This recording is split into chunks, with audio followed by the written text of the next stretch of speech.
If I were to take a pen and give it to a child or give it to an adult and ask him, what is the purpose of this pen? Why was it created? And whether a child or an adult, whether male or female, they will all say things along the lines of, the purpose of a pen is to write. They have a clear idea of the purpose of the pen. So why is it that when I ask, what is the purpose of your creation, that mankind seem to be baffled for an answer?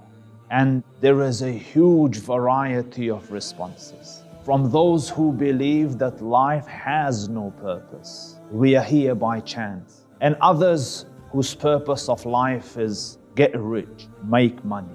So they spend precious moments of life, night and day, and at times sacrifice friends and families just to amass wealth. And for others it is have a grand time, pub and club and party. And amidst them a whole spectrum of other answers. It becomes very clear very quickly that mankind do not know the purpose of their creation.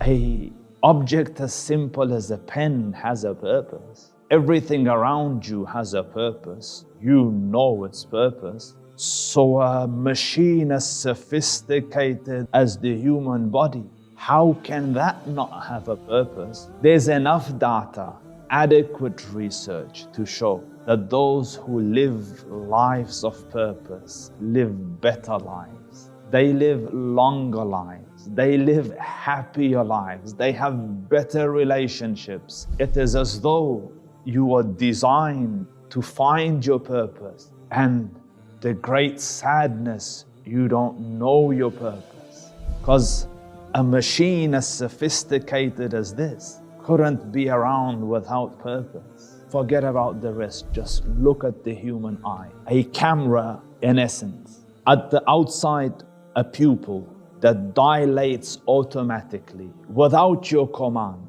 to adjust to the amount of light that comes in. So when it's dark, the pupils dilate. When there's more light, they restrict. Automatic by themselves. And as soon as light passes the pupil, you have a living lens, which again adjusts by itself to ensure that it optimizes the intake of the rays that come in. So I watch the person here, or I watch the person there, and instantaneously I have focus. There's no lag time between this and that. That's design. And then colors. You know, from the three main primary colors, your eyes takes that and mixes it to a million different combinations. And that is why you look around and see the glamour and beauty of life in full color. And not in the 1960s or 1970s, but since the creation of man, you had color vision. That is sophistication of design. And then the lens should have just seen a 2D image. So you have been given two eyes, 2 inches or so apart, to give you perspective. And as the data comes in, you have a processor that synthesizes, analyzes, creates a 3D image in full color to give you a rich, crisp experience of life. That's not an accident. That is sophistication. And just look at the safety mechanisms designed to protect this eye.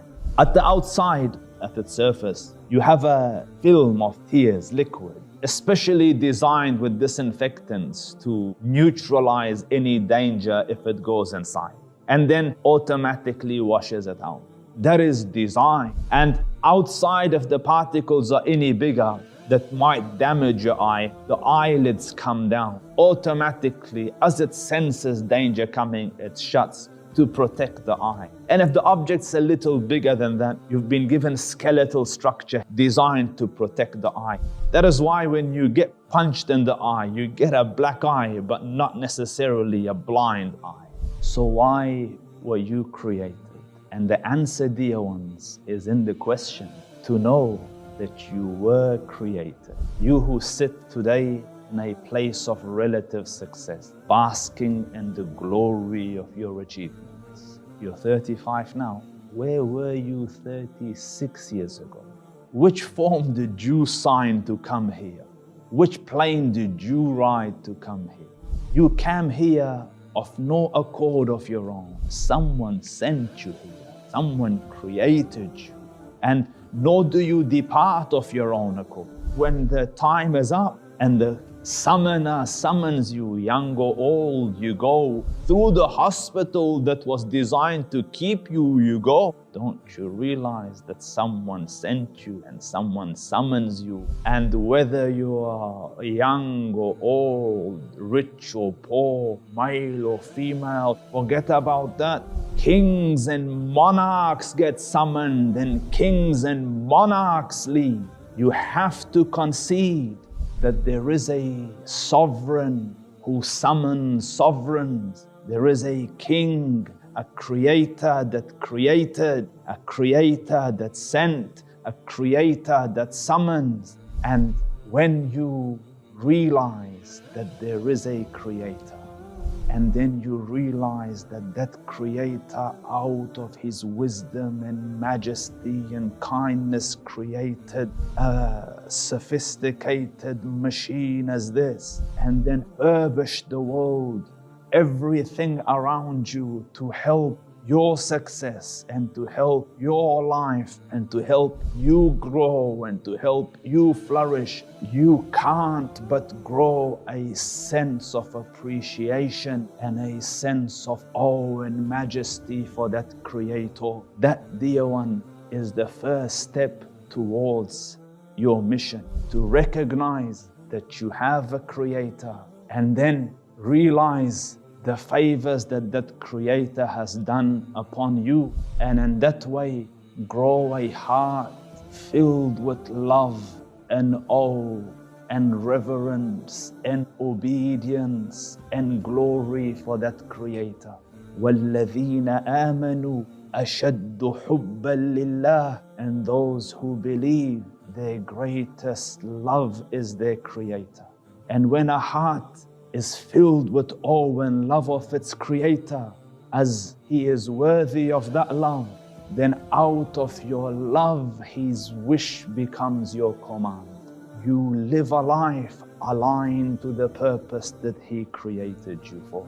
And that is the purpose of your creation, to find your Lord, love your Lord, to worship your Lord. Allah Rabbul Izzah says, وَمَا خَلَقْتُ الْجِنَّ وَالْإِنسَ إِلَّا لِيَعْبُدُونَ. And we have not created the jinn nor humankind except for the exclusive purpose of the worship of the one mighty creator.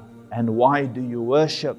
So that your heart gets linked to its master, so that you're perpetually in love of the creator, perpetual remembrance of the creator, perpetual obedience of the creator. And if you succeed in that, dear ones, every cell in your body, from the tip of your toe to the top of your head, will synchronize and align to the greater purpose of the creation. In that you will find peace and solace, joy and comfort, happiness and prosperity. And the absence of that, you're out of alignment, you're swimming upstream, you're not meeting your purpose. Then Allah Rabbul Izzah says, وَمَنْ أَعْرَضَ عَنْ ذِكْرِي فَإِنَّ لَهُ مَعِيشَةً ضَنْكًا وَنَحْشُرُهُ يَوْمَ الْقِيَامَةِ أَعْمَى. Whoever leaves and forsakes my guidance, my remembrance, the path that I have chosen for them, then for him will be a narrow, restricted, confined, confounded life, filled with difficulty, hardship, lack of clarity, pain and suffering. And in the day of judgment, he will be resurrected blind. So he will rise up and say, Rabbi, lima hashartani a'man wa qad kuntu basira. O Lord, why did you resurrect me blind and I could once see?